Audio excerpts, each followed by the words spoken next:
Welcome to Inside Aesthetics, the world's leading podcast for injectors and aesthetic businesses. I'm Dr. Jake Sloan, an aesthetic doctor with over 16 years experience in facial aesthetics. And I'm David Siegel, an entrepreneur and business mentor with over 20 years of experience in our industry. Our podcasts are aimed at industry professionals, and any information or advice given is general in nature. You should consult with a healthcare provider before undergoing any treatment. You can also subscribe to us on Patreon for on-demand content for injectable and business education. We are coming to the end of the year. Yes. We had Black Friday last weekend, and we're here to talk all about devices. Yes. It's a topic that comes up again and again and again, continually, at least in our WhatsApp groups, and you with your business mentees about how do I afford this stuff? It's too bloody expensive. Yeah, and especially in the context of all the regulations here in Australia with how we advertise injectables, people are turning more towards skin treatments, device treatments. So this is, I guess, a natural way the industry is going, is moving away from just advertising injectables to moving to skin device treatments. And so we're joined today by Richard New, who is the CEO of Laseraid, and Ashlee Middleton, who, gosh, Ash, you've been around forever. I have known you. You've been in the industry almost as long as I have, maybe even longer. I don't know about that. Yeah. Yes, obviously I've been on a podcast with you guys previously for a different company that I was working for, and I've just come over to Laseraid the last couple of months. Yeah.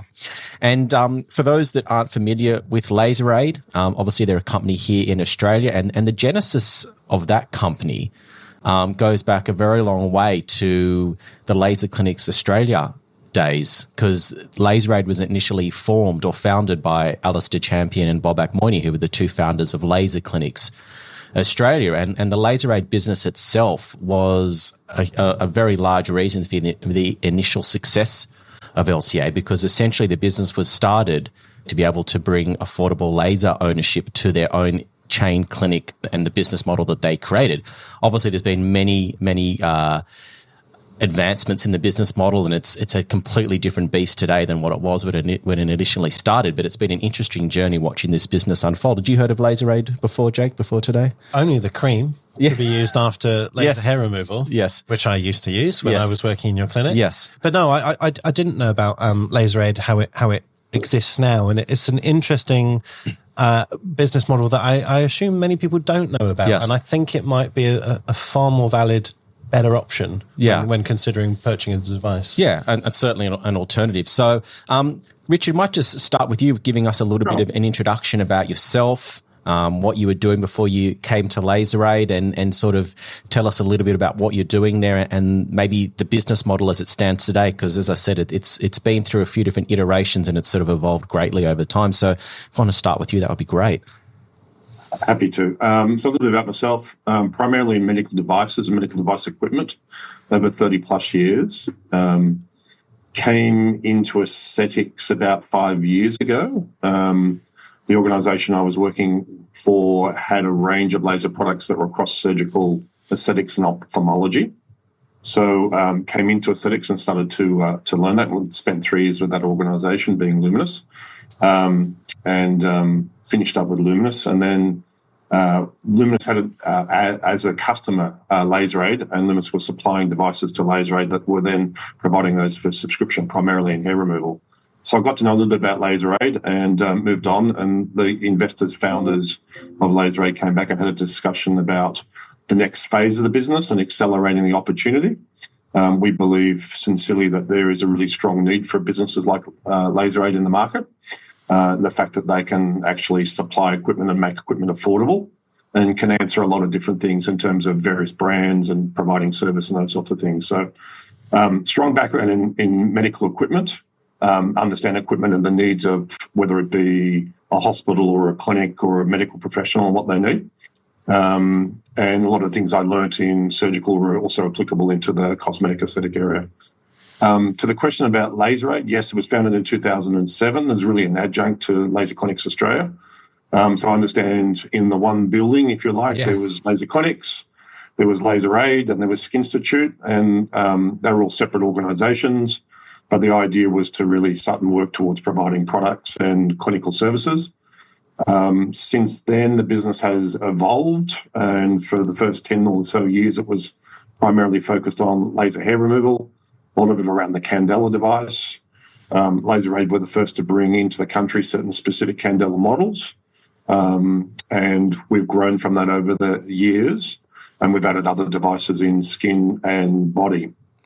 In 2020, the concept of a rental or a subscription was developed and released into the marketplace, which is the idea of you don't necessarily need a bank loan or a large amount of money under the bed to provide to a device manufacturer.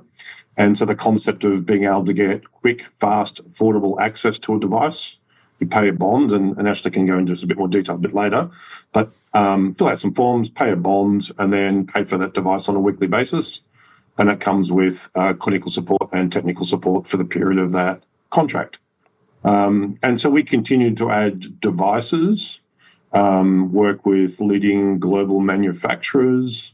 In some regards, we're also a distributor of products that we bring into the country, and we've got some really innovative devices around skin rejuvenation and RF needling.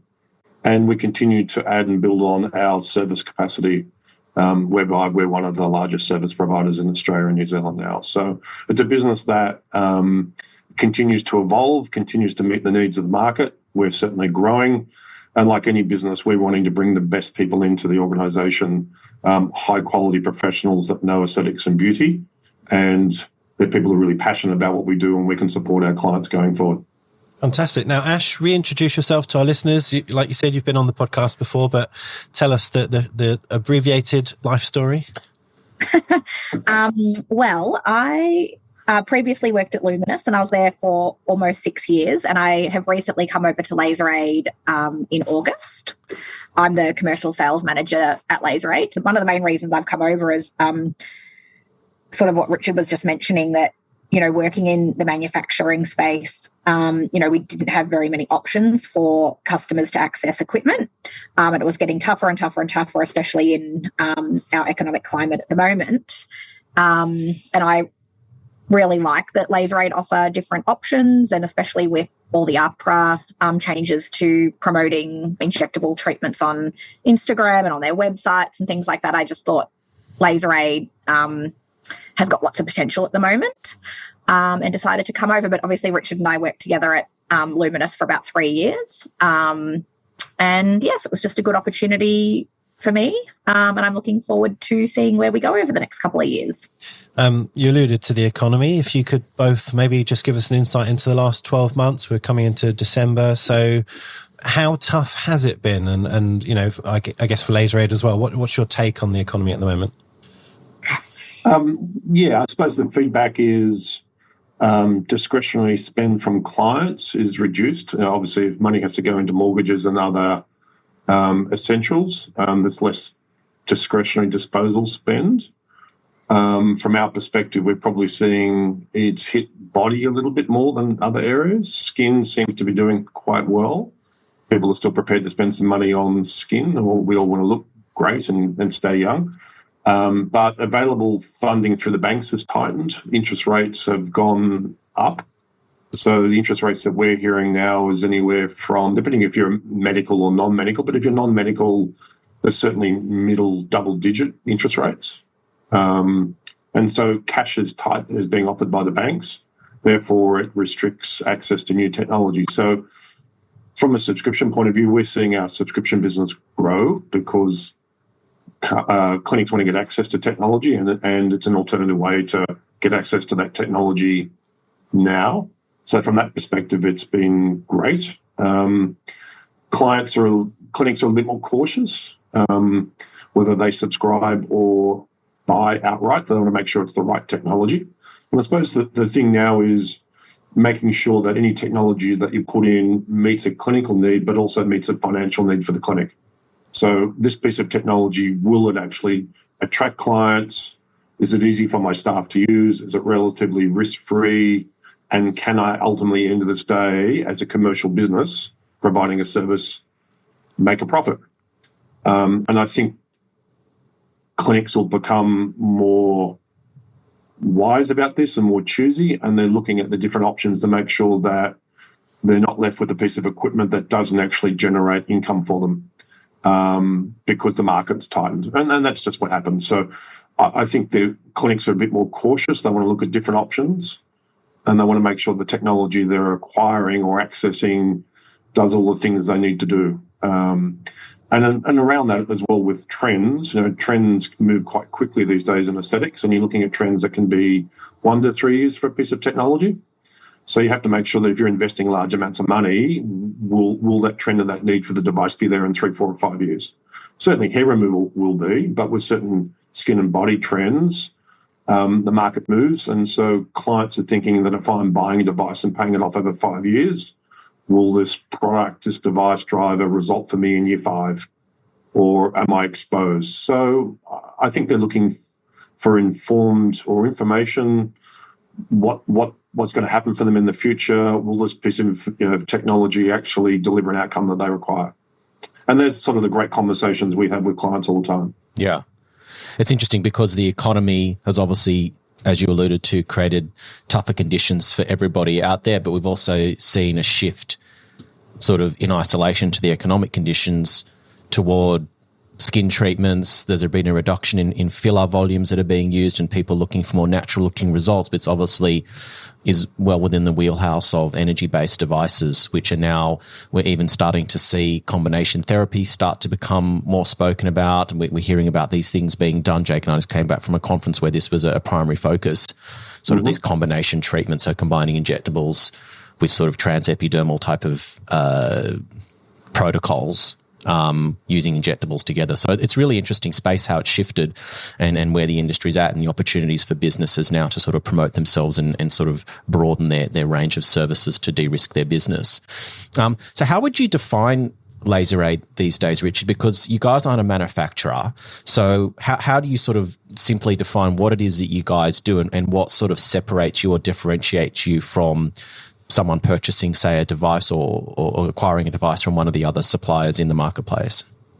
Look, I think it's actually, in some regards, hard to define us because we're so many different things. But ultimately, I suppose we're a solution provider in that we're not beholden to one particular piece of brand of technology. When you work for a manufacturer, you represent that brand and you're trying to obviously supply that brand to a client and create an opportunity and a sale, a transaction. Whereas we look at it a bit more holistically in that, and in any one particular category, we will have at least three suppliers, manufacturers. So in hair, we have a minimum of 3 devices or 3 manufacturers that we can provide different solutions. And we often speak of, in terms of pricing and features of the device, we'll have a good, better, best.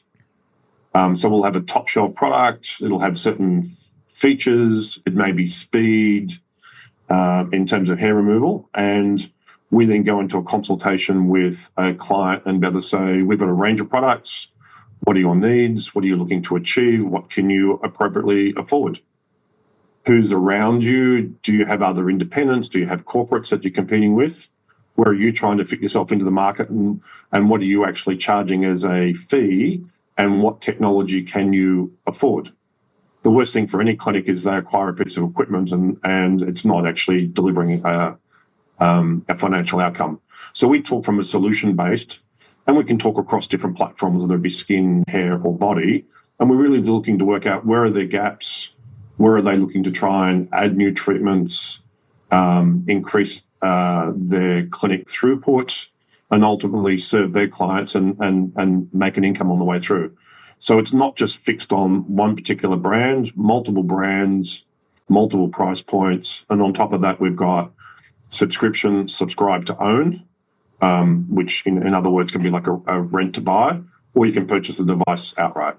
So we give options to clients. Options are really good. People want to be able to understand what they can do and then work out from a clinical perspective and a financial perspective what's the best thing for them. And that's where we're really different from a manufacturer that's ultimately these days through a financial provider, a bank or a broker trying to sell a device. Then in addition to that, we've got an extensive, well-experienced service team. So we service our own products and we also can service other brands. And we can come in and look after multiple devices from a service perspective in their clinic. It might be a hair removal device, it might be LED, it might be a micro. And they've got one point of contact to ring us. And then, we send out service engineers to fix things quickly because we're mindful that when the device is down, they're not earning income and they're having to delay their clients and reschedule them, which is enormously disruptive to a clinic. So first and foremost, we're a service provider. At the core of our business is servicing technology, and thereafter, on the basis of that, because we've got such a strong service organisation, we've got all these technologies that can be provided, and it's about really uptime of the product. So Ash, you obviously probably meet clinic owners maybe a bit more face-to-face than Richard. So how do you help clinic owners identify what device they need? I mean, again, it sounds like an obvious thing, but many people sort of maybe a fall for the marketing rather than the actual need of their clinic. So how do you explain to people or guide them through that process of what's the best device for them? Well, usually a lead will come to us and they will have an idea of what they want. But of course, we would, throughout that sales process and those initial discussions, really find out, are they an existing business? If they're an existing business, say it's a nurse that is getting a device for the first time, they're just doing injectables. We're sort of wanting to know, well, are you wanting to do combo treatments? Is this something you want to, implement with skin boosters and you want to do your anti-wrinkle and things like that, or something completely different? So you don't want a treatment stack or combo. And what indications are they seeing the most? So for injectors who don't do any skin at the moment, they might ring and say, oh, look, I'm getting lots of inquiries for treating pigment. What options do you have? And then we sort of figure out from there what might be best for them. If they're a brand new clinic, it's often a bit of a different story because they know that they need a laser hair removal device, but they don't know what else they need. And so it's a little bit different with brand new clinics because they're not quite sure. But the great thing about our subscription offering is that they can get something that they think will be suitable. And if we kind of get 6 months down the track and they say, look, I thought I was going to be doing a lot of tattoo removal, but I'm not, we can actually say, all right, well, let's swap it out for something else. What are you getting asked about? What don't you currently have? And we can kind of be quite flexible with swapping things in and out. So it gives you that level of comfortability, I suppose, with choosing and picking devices for your clinic. But certainly when I'm sort of out in the field, we're getting lots of questions about, as David mentioned, combo treatments. They want to be doing, their skin boosters and exosomes and things like that immediately post-treatment, what's really complementary. But that's sort of what we're finding at the moment, I guess, out in the field is lots and lots of nurses, lots of doctors that inject looking for equipment. Yeah. So what does a good device look like for a clinic owner these days? Because there's so many options for people. And I often speak to my sort of mentees around, well, what are you getting asked about? What kind of device is going to give you the best bang for your buck in terms of treating most of the common indications that come in? Because it's quite confusing for people to there's so many companies to choose from. There's so many different platforms within each company.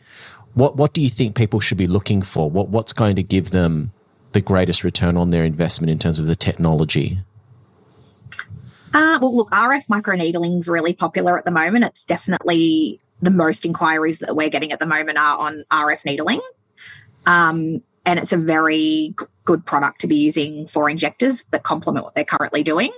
But it really, the best device for a clinic can be totally different. So, for example, the Asian market, for them, it's mainly about, what's safe to be treating Fitzpatrick 4 and above, what's popular in their area. So it's very much driven by, what they're seeing in their market over in China and what they're seeing on Redbook. For other clinics, it's totally different. Like it could be, laser hair removal is what's best for them because of their area. And it really comes down to indication. So, if it's a clinic, I always say to people, if I was to open a clinic again, I'd have an RF needling platform, an IPL, and they'd be the two that I would start with purely because you can treat so many indications with two devices.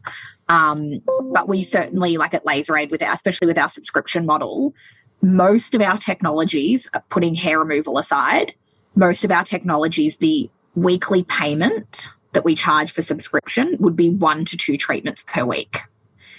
So we often have conversations with customers, how many treatments do you think you'll do per week? The subscription is this amount. We want to make sure that you're at least covering your subscription payment per week. So It also comes down to, how much they can charge for treatments, how many they think they'll do per week. So we look at a lot of different things. Yeah, it's a tricky one, isn't it? Trending stuff, because sometimes that trend is got some longevity to it, and sometimes it's just a flash in the pan thing. So it's hard because your patients come in asking for things, and sometimes it's appropriate and sometimes it's completely inappropriate. And the other dynamic is that I think a lot of injectors aren't necessarily educated in skin to diagnose what they're actually seeing in front of themselves. So they might think it's good to get, I don't know, an RF device, but actually what they're seeing is something totally different, and it would actually need a laser. So do you guys provide, obviously you're going to teach them how to use the device, but can you offer more broader skin education as well? Yeah, so we have recently had a restructure at Laseraid. We have split, we've got two basically distinct roles in each state. So there is a sales manager and what we call an account manager. The account managers are trainers as well. So every time someone gets a technology from us, the trainer goes in and provides the clinical training. And then I suppose one of the really great parts of Laseraid, or the really great things that we offer, is that you have that account manager as your support person. So unlike a manufacturer where you kind of get your 2 or 3 days of training and then after that you got to go and pay for training and support, we have that ongoing support. So we often say to clinics, look, have your 1 or 2 days of training. Let's get you going with the basics. And then in 3 months' time or 6 months' time, if you need that extra layer of support, or you're ready to move on to advanced settings, or even if you have you've had an adverse or a difficult client and you need some support with that, your account manager will go and support you with those things. So we often find when they're learning a technology for the first time, the first training day is really just training the basics so that they understand the technology, they know how to do a treatment, they understand the basics. We're not overwhelming them with too much information in that initial session. We, of course, train them in skin conditions. So, if it's an indication of, say, melasma, that they can treat with this particular device, we make sure they understand that skin condition, of course. But we often find that it's, 3 months later, 6 months later, that more questions come because they've been using it. They're faced with real life scenarios in their clinic. And that extra level of support, 3 or 6 months later is really crucial. Right. Yeah. I was going to say, it's such a good point, because we hear it so often that people get sold the dream, they buy their 200 grand laser, whatever it is, and suddenly the supplier is not interested anymore. They've done their job of selling, and that's it. So I'm really glad that you guys do offer that sort of extended support. It's great. Well, what happens with Laseraid, and we don't want that to happen, is because if they're on subscription, they can return that device. We don't want that. So if we don't support them, then we'll get that device back. So ongoing support's really important as a part of our model. Yeah. So what brands do you supply to the marketplace? So can you just sort of run through the different major brands that... Sorry, I'll ask that question again. So can you please just so you guys work with a number of different brands within the marketplace. Can you just let us know who those brands are, what sort of devices and technology devices you actually have in your portfolio? Yep. So we have partnerships with Luminous and Cynosure. Right. So when I was at Luminous, we had a customer that couldn't access finance. We would hand them over to Laseraid, and Laseraid would purchase the technology from Luminous to rent or subscribe out to a customer. So we have partnerships with Luminous and Cynosure with that kind of relationship. We also distribute brands. We've got Laser Optic, which are Q-Switch and Pico devices. And we're also launching a new technology next year that will treat things like psoriasis and dermatitis. So more for a dermatologist to operate in their business. And then we also distribute a brand called Vial, which is the RF microneedling platform Silfermex, which has been really popular. We also have some body products, which we distribute, which are a Beko product. And we are launching 2 new products next year, which I don't think we can talk about just yet. Can we, Richard? Yeah. We're always on the hunt for new technology, and we attend many of the global shows, and we're looking for technology. We're looking to partner organisations. So if the technology is not here and we can't access it through the manufacturers here, we're speaking to European or Asian or American manufacturers, and we're looking to access the equipment. So 3 brands across hair, multiple brands on skin. We import an LED from North Asia. and we'll be in the States next year looking at technologies there. So particularly wanting to add at the moment lots of skin products. That's where a lot of the market is at the moment. So we're constantly looking at skin devices. We're looking at new multimodal IPL devices. We're looking at a range of dermabrasion type devices and making sure that we can supply product in most of the key categories. And then where possible, at least have a good and better device, and where possible, have a good, better, and best device. So we can hit the various price points for our clients. So we go across most of the categories that a clinic will need. So when you explained the model right at the start, my simple brain was like, it's like hiring a car. You just sort of try before you buy. If you don't like it, give it back, and you've got a range on the forefront of the shop. So can you just walk us through like a simple example? Let's say I wanted to buy an RF device, but I don't have 250 grand to do that. So what does the process look like? What's the commitment? What's the bond? What's the monthly fees and so on? So with our three options, I'll go through subscription first. So subscription is, I almost liken this to renting an apartment to live in. So you are completely covered for anything that goes wrong with that device during the rental period or the subscription period. You pay a 4-week bond up front, which we hold for you. It's your bond. And then you pay a weekly subscription fee, and that is totally different depending on the technology that you choose. During your subscription period, you are supported through service. So our service team, it's all bundled up into your weekly price. And you're also looked after by your account manager and trainer. So it's sort of like almost like a membership kind of to that technology. Yeah. If you decided, say 6 months down the track that this technology is not for you, we can have a conversation. If it is that we need to swap that device out, or you've given it a good hot crack and device is just not for you and you don't want to continue, you just give a notice period and return the technology. We obviously look over that device. If there's no damage done to that technology, we then return your bond, very much like renting an apartment. And we often have people come and say, can I start on subscription and then can I buy it after 6 months if it's working? And obviously all that's very flexible. What we have recently introduced is our subscribe to own, which is kind of like a rent to buy scenario. For people, I guess, prior to me starting at Laseraid, they found that a lot of people were saying, oh, I just don't like renting. I really want to own my device. I don't like the idea of paying all this money and just handing it back, which is very much like how people feel about owning a house and renting a house. And so Laseraid launched their subscribe to own option. So basically with the subscribe to own is they pay an upfront deposit. So they've got skin in the game. It's a 20% deposit. And then they would chat with their sales manager about sort of what the comfortable weekly repayments would be. And then from there, we kind of work out the payment term. So is it 2 years, 3 years, or 4 years? And ultimately, at the end of that term, they own that technology. So it's, instead of having to go to the bank and get finance and pay that finance off, they are paying it off to Laseraid. Yeah. And they're supported fully during that period as well. So we build in their service contracts, support with their account manager and trainer, so they're supported fully during that period. And then, of course, there's people that just want to own the device outright, particularly with Silfirmex, for example, we're the distributor of that product. We, particularly doctors and things like that, people like that, they just want to own the technology, so they'll purchase outright, and that's another option that we have. Excellent. And so what happens if someone, say, purchased a device and then new technology comes out or what they've got becomes superseded? How do you guys support businesses that want to stay current with the latest tech?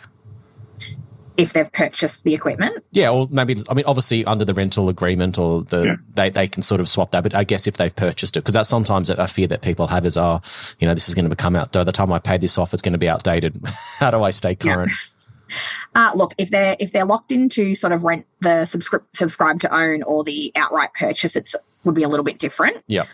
But certainly if they're under subscription, like I said, it's very flexible. So if they could rent a technology for 3 years and come back and say, you know what, this is not working for me anymore.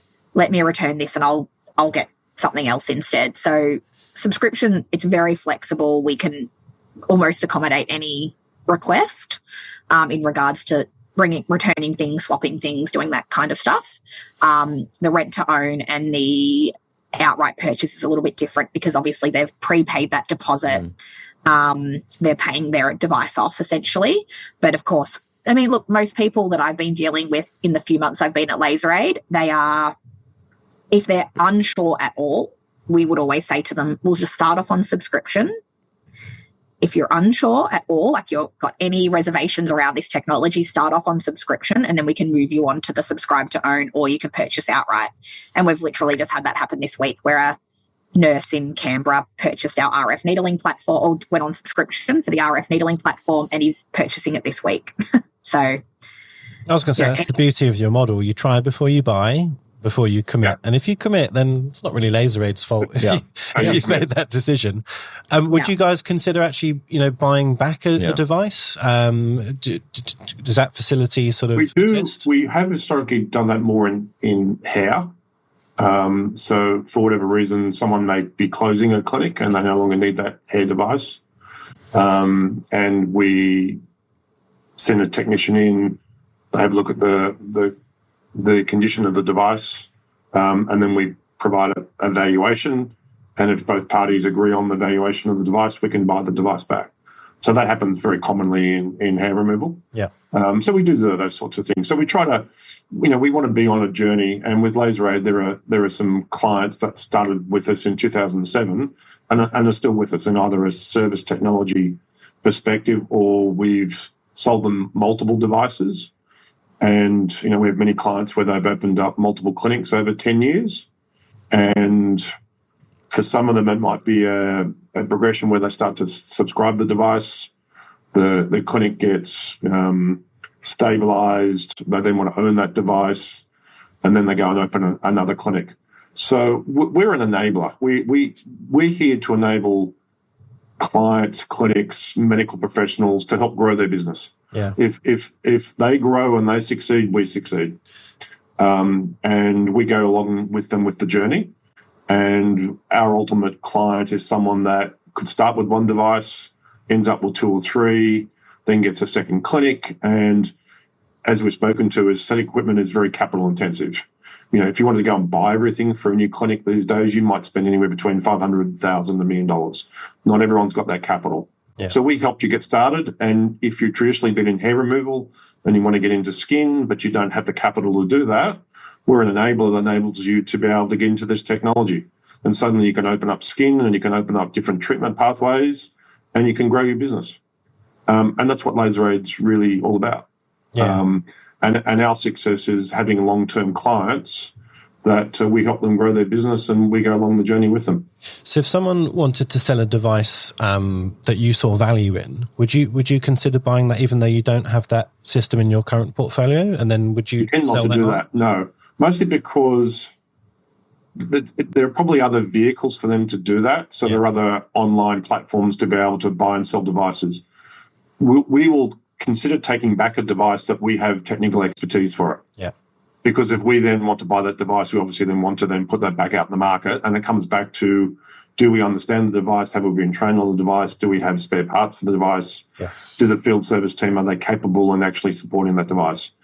There is no point to us, and we shy away from this in just selling a device that we can't service. That's not who we are. Yeah, fair. And that, as I said at the beginning of the conversation, is that everything starts from a service perspective.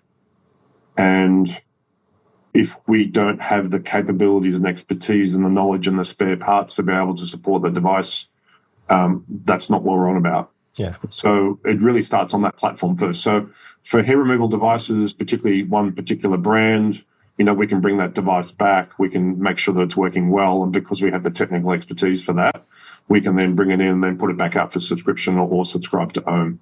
But if it's a random piece of technology that we don't know anything about, then it's unlikely we would buy back that product, and we would refer someone to an online training platform that they could sell the device. And sometimes we even match the seller to the buyer, but we'll stay out of it. Great. Yeah.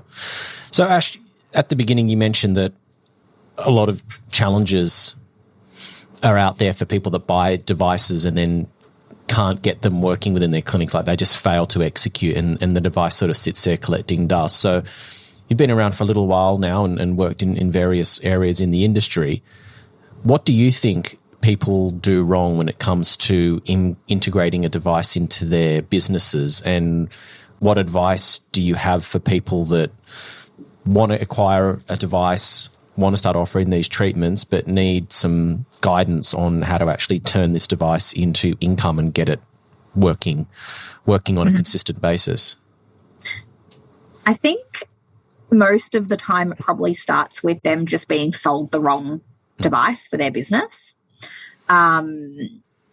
And I used to hear that all the time when I was out in the field in previous roles, would be that, look, I bought this device from this company 2 years ago and I'm still paying it off and it's sitting in the corner collecting dust. I'm just too scared to ever buy another device.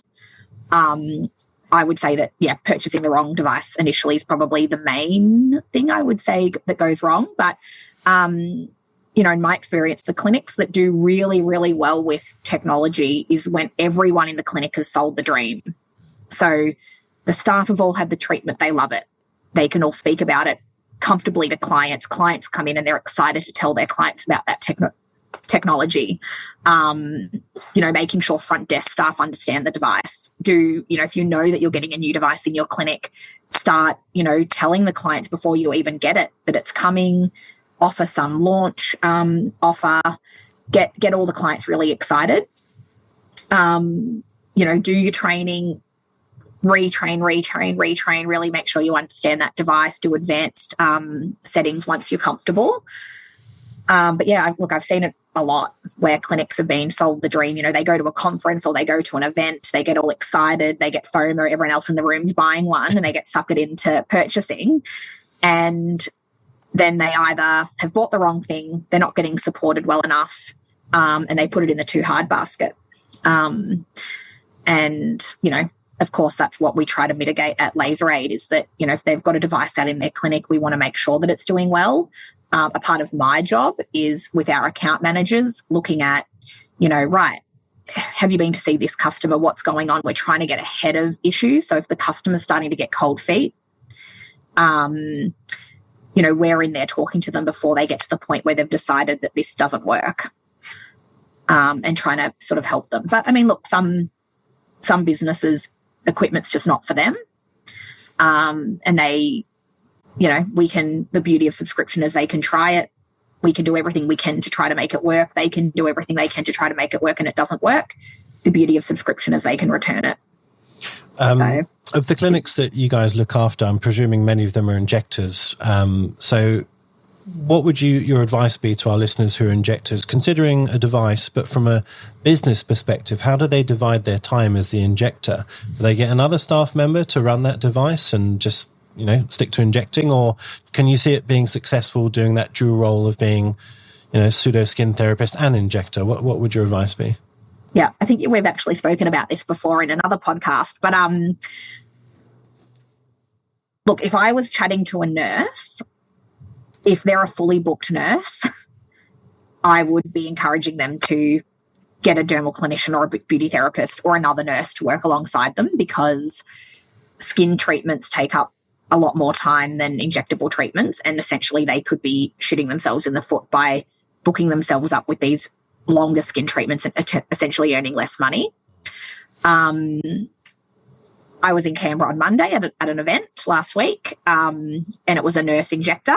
He's not fully booked injecting, but all of his clients that were coming in, he was saying, do you want to have a Silfirm? Let's just do a Silfirm and then I'll do your injectables immediately after and we'll put some skin boosters on. So he was very much talking to the customer, like they were just booked in for a half an hour injectable appointment, but they were getting Silfirm X added on top. So I think if it was a nurse that worked on their own, I'd probably encourage them to look at devices that would allow that combo option. Not something that a totally separate appointment would need to be scheduled. So, come in for your laser pigment removal on this day and then book your injectables separately. I'd be encouraging them to look at something that you could treatment stack or combo. But certainly if they're a fully booked injector with a wait list, I would probably encourage them to add a second person into the business to do the skin treatments. Yeah. Well, what are some common mistakes that you've seen, David, from people buying devices? As Ash said, just getting caught up in the hype, not actually matching the right device to the indications of their, I guess, patient profile. They're too busy. They haven't actually planned, marketing around it, educating their team, even space, looking at sort of, as you said, the opportunity cost. And I guess just not really planning for success. A lot of people just get caught up in the hype, and then there's a device sitting in their clinic and there's been no strategy around integrating it into the practice or not understanding skin. So they've got this device that can do all these amazing treatments, but they don't actually understand the indications or don't understand skin properly. There's a lot of injectors that are great at injectables but don't have the skin knowledge or don't have a therapist team. Yeah. So it's sort of like buying a car that you don't know how to drive. Yeah. So, I mean, those are the... Yeah, sorry, go on, Richard. Yeah, I was going to say, it can be even more fundamental. So what is the nature of your business? What are you trying to offer? How and where are you unique in the market? Who is your customer? What do your surrounding competitors do, and where is there a gap in the market? And you've got to understand that, and then thereafter, how am I going to attract those clients? So how do I message them? How do I build up the brand of the clinic? And with your unique proposition as a clinic, why will those potential clients now come and visit you? And it could be the clinical skill you have. It could be access to the technology. It could be the appointment of your clinic, that it's very high level, very lush. But what are you really trying to achieve, and what are you trying to offer your clients, and where does technology fit in with that? And if you don't know those fundamental things, it gets very difficult, and that's where you make mistakes. So I think what we're trying to do, particularly from the sales and clinical team, is really to try and ask questions to flush that out and to see if there is a technology solution. And particularly in skin, as you mentioned earlier, there are so many different overlapping technologies, and you really want to try and get to the heart of that. And, where will these paying clients, where are they going to come from? Regardless of whether you've got the technology or not. And where clients go wrong, it's really those fundamental questions. You do a fit out for a clinic, and you open the front door, and everyone hopes that clients will walk through the front door. Well, you've got to go a few more layers, and it takes a lot of thinking, a lot of planning, and on top of that, as Ashlee mentioned, do you have the team around you and the therapists around you to deliver that vision? And are they excited, and do they share your vision? And will they go and deliver that to clients so the clients have a really good experience? And if those fundamental things are missing, it goes wrong. And often it's the technology that's blamed, but I think there's a lot of things behind it first, that they didn't really understand what the business was and where the business is going and who their client was, and what marketing they have to do. And digital marketing is complicated these days. And as a small business holder, not only do you have to know the clinical aspect of it, but you've got to manage people, and suddenly you have to become a digital expert. And it's complicated, but you have to ultimately work this out, hopefully in advance, or if not, very quickly after you open the clinic. Otherwise, you put financial stress on the business. David mentioned that you might do a launch night or some sort of campaign to get people excited. What do you think works really well, and maybe what hasn't worked as well, Ash, in your experience? Well, I'm actually in Queensland this week, supporting a customer at their VIP event. I think it's different for every clinic. The event this week is just a 5 till 7. It's a little short, quick event. They just got their customers coming in. There'll be, some food, some drinks, some schmoozing. They're going to do a demo of the device, and I'll just be there to kind of talk about it.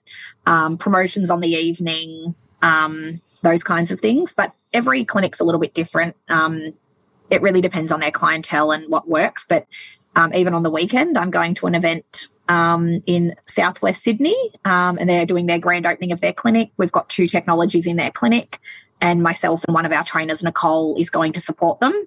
And it's a friends and family event. So there's going to be face painting for the kids and things like that. So every event's slightly different depending on, the demographic, their clients. And we're happy to support whichever event they choose to do. And I can obviously speak from, look, I went to this clinic, they did this was really good, it worked really well, they did these offerings. So but I definitely encourage VIP events. Yeah. I mean, it's the one thing that you can actually talk about on social media, at least here in Australia. We're very limited what we can do. So I'm not saying you should buy a device just because you can talk about it, but it makes sense that you could actually build that into your advertising regularly and actually showcase it before and afters and all the rest of it. Yeah. So it could be more and more important as time goes on. Totally. I think what we're also seeing is that where a clinic makes a decision to introduce some technology, they plan for that launch. There's anywhere from 2 to 4 to 6 weeks in advance. They're starting to create some excitement, some hype with their clients, their existing clients. They're starting to do their advertising on socials. In that process, they're training their staff. They've worked out their pricing. All those really fundamental things are being done in advance. They're starting to talk to their existing clients if they've got a new treatment that they can stack. If you've got existing clients, that's the best opportunity to add another treatment to. In business, you always speak about it's easier from a growth perspective to add an extra treatment onto an existing client than to find a new client, go out and advertise and spend. So in having your staff excited about the technology and talking to existing clients, possibly inviting them to the VIP night, they're all good things that just help you start well. And if you start well, the therapists are excited, they're getting good outcomes with their clients, the clients are excited, and that positivity snowballs. And then clinics do really well from that. But it's all about that planning, and from the time of I've made a decision to access the technology, I'm going to launch it in 6 weeks. What am I going to do in the next 6 weeks to make sure that I'm as successful as possible? Yeah. And again, getting back to the consultation process. So understanding what your patients need, even if you don't do the treatments yourself within your clinic, having enough knowledge to understand what it is you're looking at, what the indications are, doing a thorough consultation, planning, taking them on a journey to get them to that clinical endpoint. So again, that consultation process is just so important and something that we kind of, I think, gloss over a little bit. Speaking of teams, you guys, I think, have one of the largest servicing teams in Australia, which, as you said, Richard, these businesses, well, I know from personal experience working in a high-volume chain clinic that in one of these devices goes down, it can be a major disruption to your business. Your staff get stressed, your patients get annoyed. There's trying to fit them back into a busy schedule can sometimes be very, very difficult. So can you talk to us about your servicing team? Like, where do you guys service? Where do you not? How soon can you get out to people? Just take us through that a little. So we now have a team that can look after all of Australia and New Zealand. We have engineers physically based in Perth, Melbourne, Sydney, Brisbane and Auckland. And the total team is now 10 plus in terms of engineers on the ground in the field. They're typically tertiary qualified, so they've come through a formal engineering degree in most cases. And then through the manufacturers or through ourselves, we upskill them on the actual technology and go through quite a rigorous training proposal. To support that team, we have a customer operations team. So there's 3 in customer operations, and they will take those calls, or typically a call, sometimes an email, and we'll triage those inquiries over the phone. Sometimes it is a lack of knowledge of the device, and sometimes the fault can be fixed over the telephone. Sometimes it can be as simple as turning the device on and off. That corrects a software issue. And it sounds strange, but sometimes it is as simple as that. Sometimes we're able to fix the fault.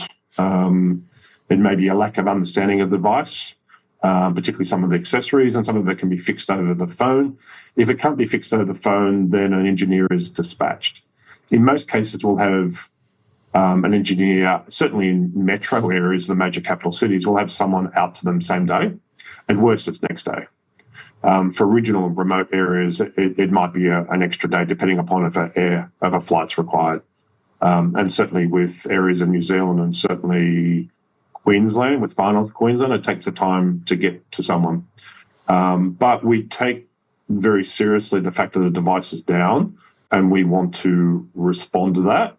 And the really capable customer operations team will allocate an engineer.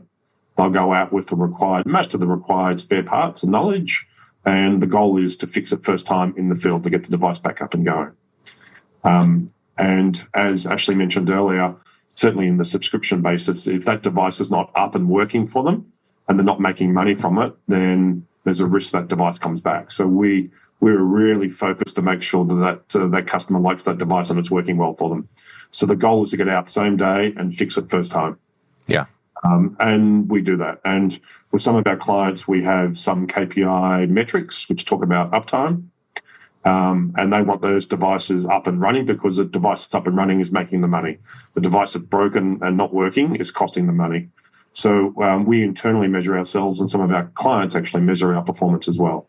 And we want to make sure that that device is working. So big team, 10 plus. It'll continue to grow. We're adding more people in Victoria, Queensland, and New Zealand over the next 3 months. And we want to be seen as a significant provider of service capabilities in the aesthetic market. That's brilliant. And I think Ash said already that that's actually included in the subscription model, that if, obviously if you haven't dropped it yourself and broken it, but if it's a failure of the device, then that is covered within your rental. Is that correct? That's correct. Yeah. Brilliant. That's correct. Do you guys... So for a traditional device like a hair removal device, and any devices, whether you buy the device or subscribe it, typically what's in the box is covered. What things outside the box, like a fibre or a handpiece, there are some exceptions to that. But we will go out there nonetheless, and we'll go and actually work out some of the inquiries can be complex, and we have to actually fact find and fault the issue, whether it could be a window, or it could be a fibre, or it could be the device itself. We'll work through that process. If it's within the box and it's within the provision of the terms and conditions, we repair that device. We get the client back up and running, and that's at our cost, both from an engineer perspective and a spare parts perspective. David, give me some insight. I don't run devices myself. Our clinic does, but I don't. But you've sort of handled thousands of them. What common things go wrong? Well, most of the devices that we use were laser hair removal devices. So as Richard alluded to, so things like fibres. So the channel in which that sort of laser shot travels through, that fibre was made out of glass. So now in our situation, in our clinics, just through the manual wear and tear of moving these things around and moving them around the body, these consumable device or parts would break. So you'd get like a snap fibre, which means that the laser no longer operates and you need to get a new one, or windows. So, again, the laser beam that travels through that window as a filter, they become dirty over time. If they're not cleaned, then they can, the light reflects back off that blockage in the window, and it can cause damage to the device. So those are the sort of common things that would happen, just sort of wear and tear. And again, that would come down to how well are your staff trained? Are they ergonomically are they using things in the correct way? They've been taught how to hold the device, so they're not causing unnecessary wear and tear on themselves and also the device. So those are the common things that went down. Occasionally you'd have a power supply that would blow or something like that, but that was kind of less common. It was more the sort of everyday sort of repetitive use that would cause things to sort of break. But that's kind of what we dealt with. Now, our account managers and trainers, if the service team or the operations team feedback to us that there's a particular clinic that is having more issues than others, we would get our account managers and trainers to spend a little bit more time with them, making sure that they're doing things like cleaning their windows and, checking, are they removing and putting the handpieces on and off correctly. And so we try to mitigate breakdowns and things like major, device down situations by sending our account managers in to support those clinics a little bit more as well. Yeah. I guess those laser hair removal devices tend to get a lot more use than some of the other devices out there, because you're treating the whole body, and you'd be doing, treating full bodies might take, an hour. So the wear and tear on those laser hair removal devices, I think they're kind of with the workhorses. They tend to get used and abused more than most other things within the clinic. So do you guys also offer servicing or service contracts or one-off services to people that aren't your existing customers or people that aren't on rent to buy? And if so, can you explain how that works? We do. So we'll start from the most simplistic. There mightn't be a customer of ours, and we'll get a phone call, typically on a hair removal device, and they have a fault and a problem, and the machine's not working, or it's thrown up an error code, and they're really calling out to see, ultimately, help, and can you get someone out to fix the device? So we'll take them through the commercial contractual obligations at that point, which is essentially a call-out fee and a rate per hour for labour charges for the engineers. We'll give them some sort of indication. The much information they can give us will give them a bit of an idea as to what the likely issues are and what the potential costs are. The engineer will go out there. They'll look at what the device has happened to the device, what the fault is. They'll keep them updated as much as they can with what they're finding. And then with the help of the customer operations team back in the office, they'll come back with a proposal that it's going to cost X dollars to fix the device. These are the problems. These are the spare parts that need to be fixed or whatever. The customer at that point can accept that quote or reject the quote. If they accept it, we'll go through and do the repair and probably get them back up within the next few hours if it's a hair removal device. At that point, we also talk to them that they may want to then transition onto a annual service agreement, which is paid monthly. So we have those sorts of discussions. So many times it's just an ad hoc phone call and someone has trouble and we can jump in the car and get out there and try and fix the device for them. Often off the back of that, it can become a longer-term customer. And we've had many customers that have been on annual service contracts with us for 10, 15 years. And they rely upon us to maintain the devices across hair, skin, LED, all sorts of different devices. And we're really their breakdown experts. And the whole idea from our perspective and the way that we look at this is that we're trying to prevent failure. We don't want to fix on failure. We want to actually take a mindset which is preventative maintenance, particularly with hair removal devices. Make sure they're being maintained, being cleaned. As Ashlee mentioned earlier, the clinical trainers are going there and having a look and making sure the product's being cared for. We want to become a partner of particularly the clinic manager or the clinic owner where we're reducing costs. The device is up, and that's part of the process we go through. So we can be a one-off repair that might be a few $100s. We can get onto an annual service contract and be a partner with them for long term. And there are other clients that we have, particularly more in the corporate space, that we're a provider of service for their fleet, which can be large number of clinics and large number of devices. I don't know if you can answer this question, but why don't other companies also offer a similar model of rental versus buy? I mean, I was talking to David about it yesterday. It's like, it would seem logical. Most people have got this fear of commitment and you want to try before you buy. So, I mean, maybe asked another way, do you have any other competitors or are you a unique model that we're relatively unique in that space, and we expect that there will be competitors will come, particularly if the economic conditions change. I think, why isn't every car manufacturer Avis or Hertz? There are car manufacturers, their key skills are manufacturing a vehicle. And you get into what your business model is. And yes, it is relatively logical. And when Ashlee and I were at Luminous, we looked at, the challenge for us was those clients that couldn't get finance. And that's when we started speaking to Laseraid at that point. And we were working with a business partner that solved an issue at the time. So we are relatively unique. I think the manufacturers are still in this mode of manufacturing a device and trying to sell the device, provide initial training, provide service during the initial warranty period, and that's it until hopefully the client buys the next product in a year or 2 years or 3 years. So we are certainly unique. I don't know if we'll be unique forever, but we've filled a gap in the market. And for many of the manufacturers, they're happy that we're there because we still get to promote their product and we buy their product and we put it into the marketplace. And then we manage the cash flow. One of the challenges from a business perspective is we were talking about a car rental fleet earlier, but there's got to be a vehicle there or a vehicle soon there, which requires a significant capital investment in advance. And then obviously we make our profit longer term over a period of 1 to 2 years. And we go from there. And it's a very different business model. And it's not a model that a lot of the manufacturers would be comfortable with because it takes different financial skills and different training skills and very much a different sales and clinical and engineering organizational setup. So we're different, and really to get to this point, it's been a journey that started in 2007. So it's hard to set this style of business up from day one, and it's really been 17 going on 18 years of getting to this point with a lot of knowledge about devices, a lot of engineers in the business understanding the devices, and a real mindset to create innovation. Yeah. And it's hard to replicate because, we've got a couple of $1 million of spare parts sitting in inventory. You have to have the fleet that's out there. You have to be able to have the technical team. And at the moment, what we're actually seeing in the market is with device sales declining, a lot of the manufacturers are reducing the size of their field service team because it's expensive.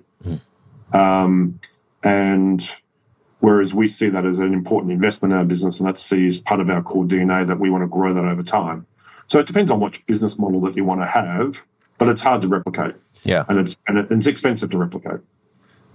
Who owns the devices? Are you just a distributor, or do you actually own the devices, or are you effectively borrowing from Candela and the other companies? No, we own the device. So if we acquire a device, either new from the manufacturer or secondhand in the market, we've bought that device. It's our asset. Right, okay. With a subscription, we enter an agreement with the client under an operating lease. So it's essentially a rental under an operating lease, and it remains our asset. We have it registered with the government as our asset of ownership through PPSR. With a subscribe to own, that asset stays ours until the last payment. And when the last payment's made as part of the operating lease, then we will take down our asset listing under PPSR, and then the client can actually take that up and show that it's their asset as well. But all the assets that we have in our fleet are all owned by Laseraid. I want to ask a controversial question. There are many people that have bought devices, and I won't go into which manufacturers, it's unimportant, but there are things known as recertification fees. When someone has a device that they want to on-sell, it's no longer fit for purpose, or they want to get something new, and they all of a sudden get hit with this recertification fee to have this device cared for, or the new owner wants to make sure this device is operating safely and effectively. What is your position on that? If someone comes to you with a device that's out of warranty from the manufacturer, they want to sell it, and they're being hit with this recert fee, can you sort of give us the truth behind what that actually is from your perspective, or maybe not the truth, but your opinion perhaps? And how do you sort of potentially support people that are in that position that may want to use you guys as ongoing repairers, or people that they can offer a service contract to? We don't carry any devices, Richard, that require that, so we don't have that problem. Yeah. But I am aware of it. I'm aware of this recertification in the marketplace. We're a bit more fundamental that if you bought a device and you own that device and you've paid for that device, it's your device. Yep. And it's like a motor vehicle. It's your asset to dispose, keep, use, sell on. And so we're quite basic in that regard. Often someone will come to us, particularly in hair removal, and say, can you look at that device and make sure it's working, fit for purpose, because I either want to sell it or I want to buy it. We don't get directly caught in the middle of recertification. I think anecdotally it's manufacturers trying to prevent resale, and often warranties are caught up with this, that if you sell the device, it's no longer under a warranty and that warranty ceases. It's a little bit tricky, but we try to work on the basis that if a client owns that device, that it's in their right to be able to sell the device if it's no longer needed, and they should be able to sell that device unencumbered. And then from a buyer perspective, that buyer's going to make a decision as to, is the device fit for purpose? Is it working? And then thereafter, what's the nominal value of that device? Just like you buy and sell a motor vehicle. Yeah. And not to the level of something like Red Book with motor vehicles, but there are different ways to be able to understand what's the reasonable market value of that device. You can get on different platforms and have a look around, and you get a bit of a feel as to how old the device is. In some of the devices, there are logs that you can look into that basically show how many kilometres are on the odometer, and you can come up with a nominal value. But we don't push that recertification issue, and we sort of stay away from that. Yeah. And back to the earlier question was, particularly for hair removal, someone will come to us and say, look, we don't need this device anymore. Would you like to buy it? We're working on one this week. We send the engineers out. They do a bit like NRMA would in New South Wales. We do an inspection of the vehicle, in this case the laser. We'll come up with some idea of what the condition of it is. come up with nominal value, and then we'll offer that value back to the client. And then we do the transaction, and that's it. So we try to keep it pretty simple. Great. Now, looking into the future, and we were talking about trends earlier, do you agree that body contouring maybe has been less of a priority? And do you think that that's going to continue to trend where we focus more on the face and skin? Or is there some new revolution that we're going to go back to body and do other new things? What's your take on that, Ash? Look, I haven't worked for a company that has specialised in body. So for the likes of like the big companies out there that specialise in body, I'm sure that they still get lots of inquiries coming through because that's what their wheelhouse is.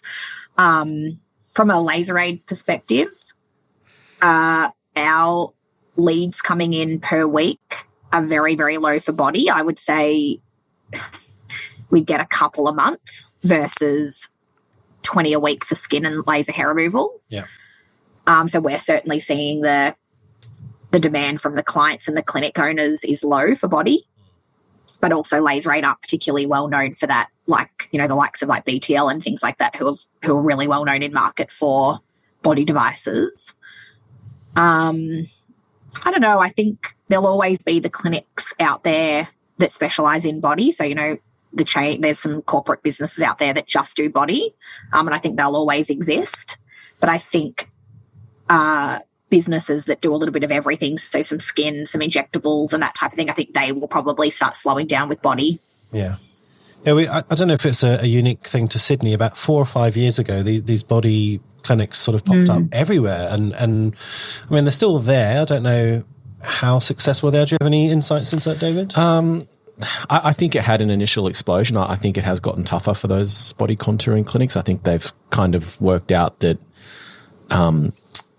it's hard to make money out of it, especially out of having like a single revenue stream. And I think that the barriers to entry are quite low. So I think that, I don't know, I think they're still doing okay, but I don't think there's the same hype around them. I mean, I know that when I owned laser clinic franchises and we had all the cool sculpting devices in there, it was crazy for a while, and then it kind of just died off. I think some of the results potentially were a little bit unpredictable, and then people sort of weighing up whether they go and actually get a surgical option because it was more probably consistent and reliable in some cases. So I don't know. I think there's a place for it, but I don't know whether it's got the same level of excitement around it that it once did. Is that fair, do you think, Ash?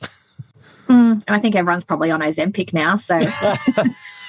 It's actually a good example of, new technology can be succeeded overnight by something better. Disruptor. Yeah, 100%. Disruptors can come in like that and actually change the game. But we certainly see a lot more inquiries, a lot more interest in skin. Yeah. And I think from a consumer perspective, even in a tough economic market, there are some that still want to improve their skin texture and work on pigment and other conditions. And there tends to be still more money being spent in that area. So like a lot of industries, you follow the money, and at the moment, skin's where it's at. And a good 60% of our inquiries at the moment are around skin and one form of treatment of the different indications around that. Whether that continues long term, we'll wait to see. Like any business, we've got to make decisions about where the technology is going. We've got to predict that future. A lot of interest in exosomes at the moment and those sorts of things. Yeah. So we have to stay on the edge of what's going. But in saying that, we've got to pick technology that's reliable, a manufacturer or supplier that's going to be there. And there's a lot of movement in the global market with some of the manufacturers at the moment and how well they're doing or not doing. So it's important that we pick the right technology and the right partners as well. And certainly we're seeing skin as the area of more investment for the next 2 to 3 years. Yeah.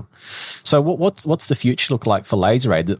As we said, it's been on quite a journey over the last 17 or 18 years. So what's in the pipeline, Richard? Like, what's your vision for the company moving forward, say, into the next 2 to 5 years? Is there plans to expand overseas, or what does that look like?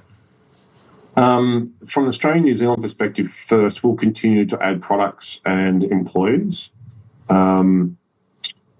particularly a significant investment into service technicians and the field service team.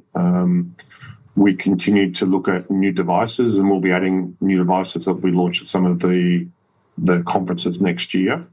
So we see a growth trajectory, and probably over the next 3 years, adding about another 50% of staff, which is good. we'll get to a point where we want to make sure that we've got products in each of the key categories, and then within skin, each of those different key categories. So we'll get to a point where we are sort of maxed out with technology, but there's still opportunities for us to introduce new technology. This year's been a big growth period for us, particularly with adding additional engineers into, traditionally we've been down the eastern seaboard, and then we're now in Perth and we've been in New Zealand. So that's great. And we'll see that growth trajectory continue. We're looking to increase our service capacity and look to provide further service contracts and support, whether you're an independent customer, a medical customer, or a corporate. We may, in the future, partner more with manufacturers in terms of service. A lot of the manufacturers at the moment are focused on probably more of the sales and clinical aspects of their business. And service may be a secondary area for them, and we might end up contracting with them to provide their in-field technical service, either within the warranty period or outside the warranty period. So I think there's some of the trends that we'll see over the next 2 or 3 years. In terms of international, there's a sister business for Laseraid currently in the UK, and we have plans for further expansion into North America. But that's all about the right time and the right place, and there's no immediate plans, but it might be something we do in the coming years. But certainly from my perspective and my role, it's very much about bringing the right caliber of people into the business, like Ashlee and others, and she's built on her team over the last couple of months, having some really good, passionate people that want to work hard, want to support the clients. And if we're supporting our clients with a product or a technical service or a financial product in terms of subscription or subscribe to own, we expect that, given the model that we have, that will grow over the next 2 or 3 years. Exciting times. You must let us know. Our biggest listenership is now in the States and third in the UK. Oh. So let us know when that's available, and we'll spread the word. I guess final question to Ash. Let's summarize. What advice would you give to a new clinic or a growing clinic who are considering investing in technology for the first time? How do they do it? What's the value proposition of Laseraid, and anything that you want to sort of dangle for our listeners? Well, I would probably say my biggest piece of advice would just be do your research. If you are getting a device for the first time, just make sure that you've maybe spoken to your existing clients. What do they have done elsewhere? Where do they go to have other treatments done, and why do they go elsewhere? What indications would they be coming to you for if you did get a device? Also, what can you afford per week? So if you were to get a piece of technology, are you confident that you can do, 5, 10, 15 treatments a week to make it worth the investment? And, just speak to different companies. Don't just get tunnel vision and go to one particular manufacturer. Talk to lots of different people, because there's lots of devices in the market at the moment. Some are very similar, offer different features and benefits, and some, there's very unique devices out there. Often you'll go into a clinic and they've got everything for one brand, and they don't even look outside that one brand, whereas there's so much out there at the moment. And I guess in terms of a carrot to be dangled, just ring us and let's have a chat. You can visit our website, which is just laseraid.com.au. There's an inquiries form on there if you just want to have a no strings attached, no obligation chat. We can discuss, our sales team are great. A lot of us have all got long-standing backgrounds with manufacturers, so we know lots of different devices, how manufacturing works. We understand how businesses work. We can have a long chat, and if Laseraid's for you, that's great. If it's not, you can move on and have a chat to some other brands. But yeah, just ring us and have a chat. We can run through subscription, subscribe to own, figure out what might be best for you, and then what device would be best for your business as well. Yeah.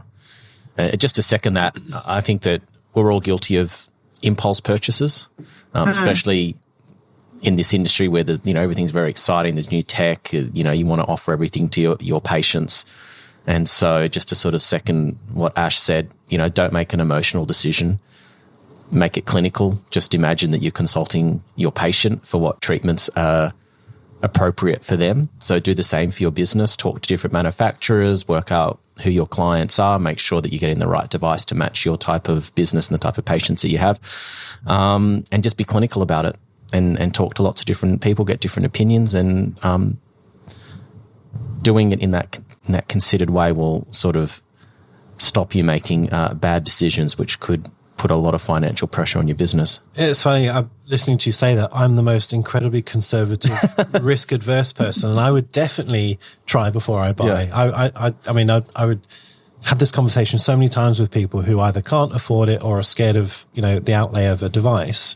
Why wouldn't you rent and see if it works and give it back if it doesn't? Yeah. So I think it's a great thing that you're doing, guys, and thank you for the insights into your company, and we wish you well for 2025. Thank you so much. Thanks for having us. Thanks for your time. Thanks, guys. For our latest news, follow us on Instagram at Inside Aesthetics Podcast.